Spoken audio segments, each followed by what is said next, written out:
Hello বন্ধুরা, আমরা কম বেশি সবাই জানি যে বাংলাদেশের মাদ্রাসাগুলোতে মোল্লা মাওলানা হুজুরেরা ছোট ছোট বাচ্চা ছেলেদের নিয়মিত ধর্ষণ করে থাকে।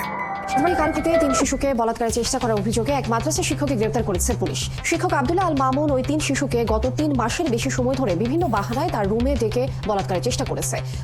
এই ব্যাপারে হুজুরদের মধ্যে কোনো প্রকার লজ্জা, অনুশোচনা, নিন্দা তো নাই। এমনকি আপনি জেনেও অবাক হবেন যে বাংলাদেশের প্রচলিত আইনেও ছেলেদের উপরে ধর্ষণের কোনো শাস্তির বিধান নেই।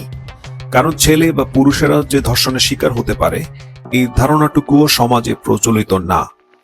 তাই এই বিষয়ে সচেতনতার জন্য আজ ইসলামের একটি হাসান সহি হাদিস নিয়ে কথা বলবো। চলুন শুরু করা যাক।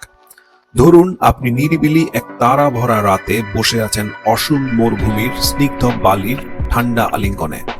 আচমকা নীরবতা ভেঙে কোথা থেকে এলো 5 জন নগ্ন সুঠামধারী লোলুপ দৃষ্টির যুবক। ভয় লাগাটাই তো স্বাভাবিক, তাই না? ঠিক তেমনটাই অনুভূতি হয়েছিল নবী মুহাম্মদের সাহাবা ইবনে মাসুদের।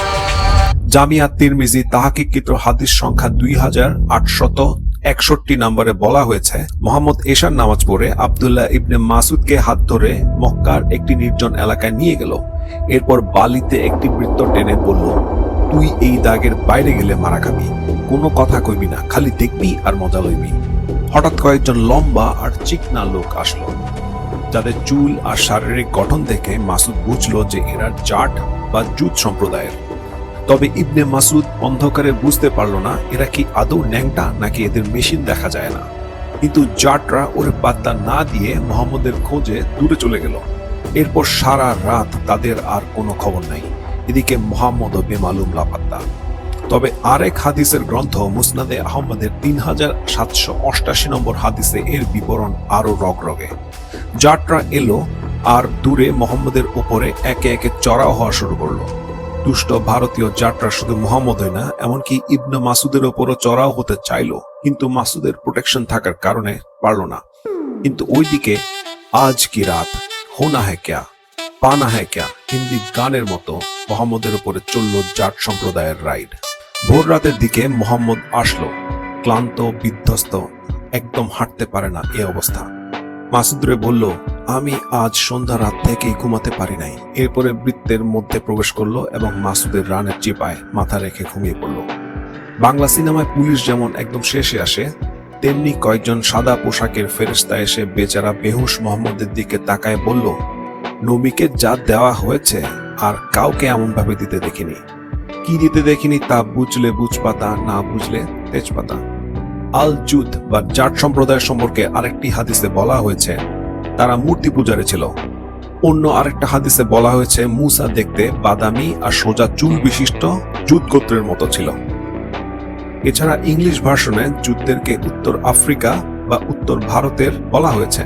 ডাচ প্রাচ্য বিশারদ মাইকেল গোয়েজের মতে জুতরা সিন্ধু থেকে উদ্ভূত একটি জনগোষ্ঠী এবং তার দাবি যে জুতরা প্রাক ইসলামিক সাসানীয় সাম্রাজ্য জুড়ে ছড়িয়ে ছিটিয়ে পড়ে, অর্থাৎ ইসলামের পূর্বেই বর্তমান ইরাক ও আরব উপদ্বীপের বিস্তীর্ণ অঞ্চলে উত্তর ভারতের সিন্ধু যুদ্ধের অবস্থান বা বসবাস ছিল। এমনি তো বাঙ্গ মুমিনরা ভারতের ধর্ষণের রাজধানী বলে না। এমনি তো মোহাম্মদ আর তার উম্মত গাজওয়াতুল হিন্দ করে ভারতীয়দের শায়েস্তা করতে চায় না। আমি কোথাও সরাসরি দাবি করছি না যে রাইড করা মানে শারীরিক যৌন রাইড।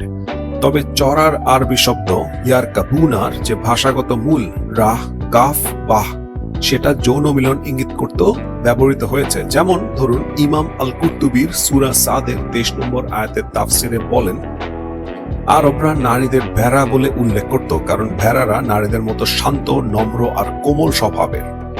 এছাড়া অন্যান্য প্রাণী যেমন গরু, উট কিংবা ঘোড়ার সাথেও নারীদের তুলনা করত কারণ নারীদের মতে এগুলাতেও পুরুষরা চড়াও হতো। যেমন ধরুন বাংলার গরু রায়হান। রায়হান আব্দুল আপনি লিখেছেন, আমি না বুঝে গরুর সাথে জেনা করে ফেলেছি, এখন আমার করণীয় কি? আর এই অপরাধের কি কোনো ক্ষমা আছে? মাআযাল্লাহ, আল্লাহ তাআলা মাফ করুন। জুত সম্প্রদায়কে যদি জিন বলেও আপনি নিজেকে বুঝ দিতে চান তাহলে তো আরো বিপদ, কারণ ইসলামের জিনরাও যে মানুষের সাথে যৌন সঙ্গম করতে পারে তার ভুরে ভুরে উদাহরণ আছে। যেমন শুনুন এই বিষয়ে ট্রান্সপারেন্ট দাড়িওয়ালা হুজুর আহমদুল্লাহর বয়ান। জিন মানুষের স্ত্রী মিলনে মানুষের সাথে শামিল হতে পারে বলে বর্ণনা থেকে বোঝা যাবে। বিশেষ করে যখন বিসমিল্লাহকে পাঠ না করে তখন জিন সেখানে শামিল, খুব ভয়াবহ কথা অবশ্য। তো এই জন্য মুসলমান সব ক্ষেত্রে, শুধু এটি নয়, আপনার খাওয়া দাওয়াতে জিন শামিল হতে পারে, ঘুমের সময়, বাসা প্রবেশের সময় তার সাথে প্রবেশ করতে পারে। তো এই জন্য বাসা প্রবেশের সময়, খাওয়ার পান করার সময় এবং স্ত্রী মিলনের সময় সময়গুলোতে বিসমিল্লাহ বলতে হয়। বিসমিল্লাহ বললে শয়তান আর সেখানে অংশগ্রহণের কোনো সুযোগ পায় না। আর এই গোলাপী হুজুরের বয়ানটাও শুনি। এখন কথা হচ্ছে, এখানে একটা বিশ্লেষণ আছে। পবিত্র কোরআনের আরেকটা আয়াত হচ্ছে ওয়াশারিকহুম ফিল আমওয়ালি ওয়াল আওলাদ, যে তারা সম্পদ এবং সন্তান সন্ততিতে অংশগ্রহণ করে। কারা? জিনেরা এবং শয়তানেরা। তো ওয়াশারিকহুম ফিল আমওয়ালি ওয়াল আওলাদ, সম্পদ এবং সন্তান সন্ততিতে তাদের অংশগ্রহণ। এটা কিভাবে হয়? আপনি যখন অপবিত্র অবস্থায় আপনার স্ত্রীর সাথে একান্ত সম্পর্ক স্থাপন করবেন, অপবিত্র অবস্থায়, ওযু নাই, গোসল নাই, দোয়া কালাম নাই, আল্লাহর কাছে সাহায্য নাই, তখন পরোক্ষভাবে ওই যে নাপাকি পছন্দ করে যে জিনগুলো, এই অপবিত্রতার সুযোগ নিয়ে আপনার সাথে সেই সম্পর্কে শরীক হয়। বলুন নাউজুবিল্লাহ। তাহলে এদের বয়ান থেকে বোঝাই যাচ্ছে আপনি কোনোভাবেই পবিত্র ছিদ্র মোবারককে বাঁচাতে পারবেন না। এছাড়া ইসলামের বিভিন্ন প্রাচীন গ্রন্থে জুত সম্প্রদায়ের আরেকটি বৈশিষ্ট্য বর্ণনা করা হয়েছে, যেখানে তাদের টুনটুনি সবসময় দাঁড়ানো থাকে আর কখনো শান্ত হয় না বলেও বিবরণ দেওয়া হয়।